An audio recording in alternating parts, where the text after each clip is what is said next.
Maggi पकाने का तरकीब। पहले आप उबलते हुए तेल को कुछ भी डालकर टेस्ट कीजिए, वो उबला है या नहीं।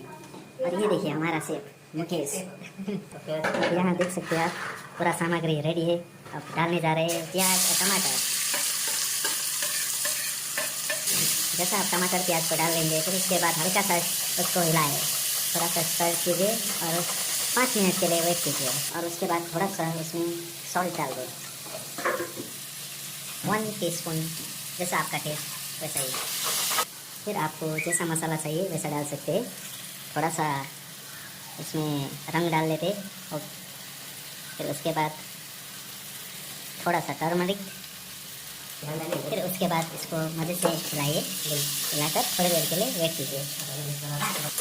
इसका कलर देखिए, अब कैसे हिलाते हैं देखिए, ये टेक्निक सीख लीजिए आप सभी। एक बार हिला कर दिखाइए तो शेफ जी, हिला दो बहुत हिला दो। फिर इसमें थोड़ा सा पानी डाल दीजिए जैसा आपको चाहिए, रस भरा हो या सूखा। फिर उसमें डाल देते हैं मैगी, जो हमारा मेन पकवान है, जो हम खाने जा रहे हैं। यम्मी।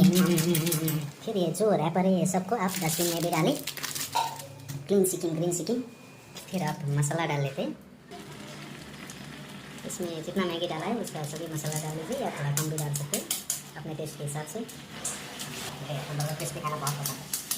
और ये जो नेपाली न्यू ईयर का सेलिब्रेशन चल रहा है और इसमें हम मैगी खा रहे हैं, क्योंकि माँ का बना मैगी। फिर इसके बाद थोड़ा स्टर कर लेते हैं इसे, और इसे अब हम लोग 2 मिनट के लिए पकाएंगे और हमारा मैगी रेडी।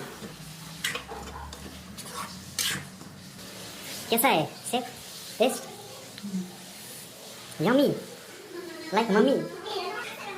फिर थोड़ा सा और सॉल्ट डाल लेते टेस्ट के हिसाब से, एंड हमारा मैगी अब रेडी है।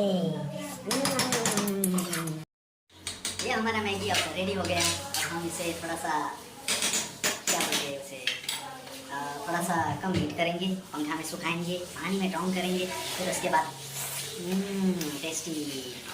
Happy new year.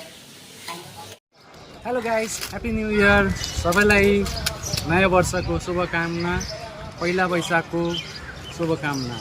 Do not forget to like and comment below.